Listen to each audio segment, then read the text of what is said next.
ግድ የላችሁም ማለት እንደተዋለደና እንደተዛመደ ሰው ብታስቡ ደስ ይለኛል። በቃ እንደተዋለደና እንደተዛመደ ሰው ብታስቡ። በመሀላችን ልጅ ተፈጥሯል። ኦልሬዲ ዘር አለን። ያንን አትሊስት ነገ ይሄ ልጅ እኮ ያድጋል፣ ማደጉ አይቀርም። አባቴ፣ አክስቴ፣ አጎቴ ምን አደረጉኝ፣ ምን ደረሰብኝ የሚለው ነገር ቁጭ ብሎ ያያል። ሜቢ ይሄ ቪዲዮ እንደው በሆነ አጋጣሚ ይጠፋል ልንል እንችላለን። ሚዲያ ያዘው ነገር ግን መቼም አይጠፋም፣ ማየቱ አይቀርም። ስለዚህ ያንንም ነገር ለማስተካከል ብትሞክሩ ለልጅ አእምሮ አትሊስት ለሽ ለኔ አትጨነቁ። ለልጅ አእምሮ ግን ትንሽ ብትጨነቁለት ደስ ይለኛል። የምታስቀምጡለት ነገር ጥሩ ቢሆን ደስ ይለኛል። ገባህ? ይሄን ነው ለለ የምችለው። እሺ፣ ከዚህ በላይ እናወራም። የምታወራው ነገር ካለ ማውራት ትችላለህ። አንተም የመጨረሻ ነገር ከዚህ በላይ ምንም እኛ ልናወራ ካንችልም ማውራት ያለብን ነገር አውርተን ጨርሰናል። እናመሰግናለን። ያው እኔ ማውራት የምፈልገው ነገር አንድ ነገር ነው። እንትናም ብያለሁ አልደግመውም። አንቺም ኑሮሽን ኑሪ፣ እሱም ኑሮን ይኑር። ከዛ በኋላ ነገር እየተስተካከለ እየጠራ ይሄዳል። ነገ የተሻለ ሊሆን ስለሚችል አንቺም ተረጋግተሽ ከልጅሽ ጋር በሰላም መኖር፣ እሱም ደግሞ የሚያደርገውን ራሱ ማድረግ። ገብቶሻል አይደል? እኛም በእናንተ ህይወት መተማመን እንኖር፣ እናንተም በእኛ ህይወት መታችሁ አትኖሩ። ቤተሰቦች ይሄ ነበር የምፈልገው። ምክንያቱም አንዳንዴ የሰው ልጅ ስትለምኑትም ይቅርታ ስጠይቁትም ሌላ ነገር ነው የሚመስለውና እየሰማ ከሆነ መተህ ድርሰህ መውሰድ ትችላለህ። ሩታ ተስፋ ቆረጠች። ከዚህ በኋላ አብርሽ የሚባል ሰውዬ ህይወቴ ላይ የለም እያለች ነው ትላላችሁ። እንግዲህ ዴቨንን ጠርታ መናገር ያለባት ተናግራለች። በዚህ አጋጣሚ ማንን ነው ኤፋን ሳላደንቅ አላልፍም። በዚህ ልክ ለሷ ጎን መቆሙ ከሷ ጎን መቆሙ በጣም ደስ ይላል። እንግዲህ እሷ መናገር ያለባት ተናግራለች ለዴቭ።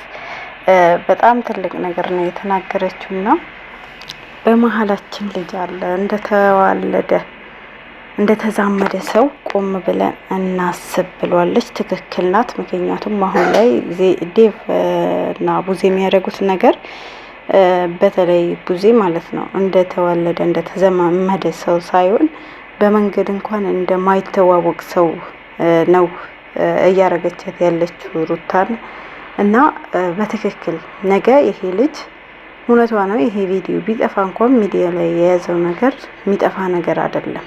ነገ ይሄ ልጅ መመልከቱ አይቀርም። እንዴት ሊሆን ቻለ? ምን አረጉልኝ? አንቺስ እናቴ ምን አጥፍታሽብሽ ነው በዚህ ልክ የዛን የጠመሸት? ለአጎቱም ቢሆን እንደዛው ለአባቱም ቢሆን እንደዛው። ስለዚህ እሷ እስከ ዛሬ እየታገለች የነበረው ነገር ለልጇ ማስቀመጥ የምፈልገው ነገር ስለነበር ነው። አሁን እያንዳንዱ ነገር ሁሉ ነገሩ አስቀምጣ እንግዲህ ተስፋ ቆርጣለች። ቁርጡ ነገር ተናግራለች። መጥቶ እቃው ብቻ ያውጣልኝ፣ እኔ ከሱ ምንም አልፈልግም፣ የፈለገበት ህይወት መኖር ይፈልጋል። ነገር ግን የሴት ልጅ እንባ ለሱ ጥቅም አለው ወይ? ለሱ ደስታ ይሰጠዋል ወይ? ዛሬ የሆነ ምንም ባይመስለው ነገር በዚህ እንባ ሊወድቅበት ይችላል ብላለች። ልክ ናት። ዜት ያለቀሰችበት ወንድ መጨረሻው አያምርም። ሰላም ቤተሰቦቼ፣ ሰላማችሁ ብዝት ይበልልኝ። እንዴት ናችሁ? ደህና ናችሁ? ያለሁላችሁ አልሐምዱሊላህ። ባላችሁበት ሰላማችሁ ብዝት ይበልልኝ። እንግዲህ ያሰባችሁት ያለማችሁ ፈጣሪ ያሳካላችሁ። ለምታበረታቱኝ ሁሉ ከልብ አመሰግናለሁ። ክበሩልኝ። ወደ ቤተሰቦቼ እንግዲህ ብዙዎቻችን ይሄ ቀን ነበረ ምን ጠብቀው የሩታ ተስፋ መቁረጥ ነበረና እንግዲህ ዛሬ በስከ መጨረሻም ቁርጥ የሆነ አላማ አሳይታለች። ከዚህ በኋላ ምንም ነገር አልፈልግም፣ እቃው መጥቶ ያውጣልኝ፣ ልብሱ አለኝ የሚለው ነገር ሰብስቦ ያምጣልኝ፣ በእቃ እያሳበበ በሆነ ነገር እያሳበበ ቤት እየመጣ እንዳይረብሸኝ እስከዛሬ ያንን እያየው ነበረ። ነገር ግን አንዴ እኔ ጋር እየመጣ ሆነ አይነት ተስፋ ይሰጣል፣ አንዴ እሷ ጋር እየሄደ ተስፋ ይሰጣል፣ አንዴ እኔ መጥቶ ያስለቅሳል፣ አንዴ ኤርሜላን ያስለቅሳል። ስለዚህ ከዚህ በኋላ ይበቃዋል እንደዚህ አይነት ነገር እኔ አልፈልግም፣ በግቶኛል። ለልጄ ማስቀመጥም ያለብኝ ነገር ሪከርዶች አስቀምጫለሁ ብላለች። እንግዲህ እነሱን መናገር ያለባት ነገር ተናግራለች።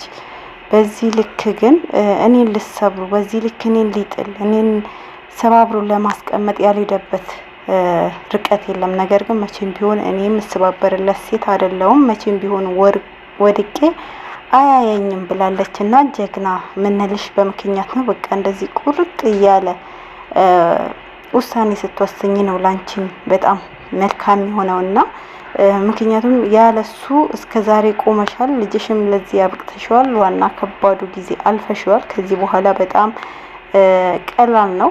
አንቺ በጣም ከባድ የነበረው ጊዜ ብቻሽ አሳልፈሽዋል። ከዚህ በኋላ ደግሞ ምን አይነት ሴት እንደሆንሽ ደግሞ ጠንክረሽ ጀግና እናት ሆነሽ ልጅሽን በምን አይነት ሁኔታ እንደምታሳድጊ በደንብ ማሳየት አለብሽ። ይሄ ቁርጠኝነትሽ በጣም ወደነዋል። እንግዲህ ከዚህ በላይ መረገጥ፣ መገፋት፣ መሰደብም የለብሽም። ምክንያቱም እህቱም ብትሆን ያለ ስም እየሰጠችሽ ነው። እንግዲህ ትላንት ምንድነው ያለችው? ኤርሜላ በዚህ ጉዳይ ላይ የለችበትም። በቃ ኤፍሬምና ሩታ ናቸው እንደዚህ ነገር ማለቷ እኮ ነው። ግልጽ እኮ ነው። እሷ በዚህ ነገር የለችበትም ብላ በዚህ ልክ መናገሯ ለሩታ ያላት ጥላቻ፣ ምንም ያረገቻት ነገር የለም። የምር በዚህ ልክ ለምን እንደጠመደቻት፣ ለምን በዚህ ልክ እንደያዘቻት ራሷ ተወቅ። ግን ነገ ታያለሽ። አንቺም ሴት ነሽ፣ ነገ ምን እንደሚገጥምሽ አታውቂም። ሴት ላይ ይሄን አክል ግፍ በዚህ ልክ እሷ ላይ መሄድ፣ በዚህ ልክ ለሷን ለመጣር ርቀት መሄድሽ ግን ነገ ራስሽ ታያለሽ። ወንድምሽም ቢሆን የሴቶች እንባ አዙሮ ይደፈዋል። የምሬ ነው የምልሽ። የሴት እንባ የበዛበት ወንድ ልጅ መጨረሻው አያምርም። እና ውድ ቤተሰቦቼ የሩታ ውሳኔ ትክክል ነው አይደለም፣ በቃ ቁርጥ የሆነ ውሳኔ ወስናለች ብዬ ነው እኔ ማስበው። የእናንተም ደግሞ ሀሳብ ኮሜንት ላይ አስቀምጡልኝ። ወዳችኋለሁ፣ አከብራችኋለሁ። ባይ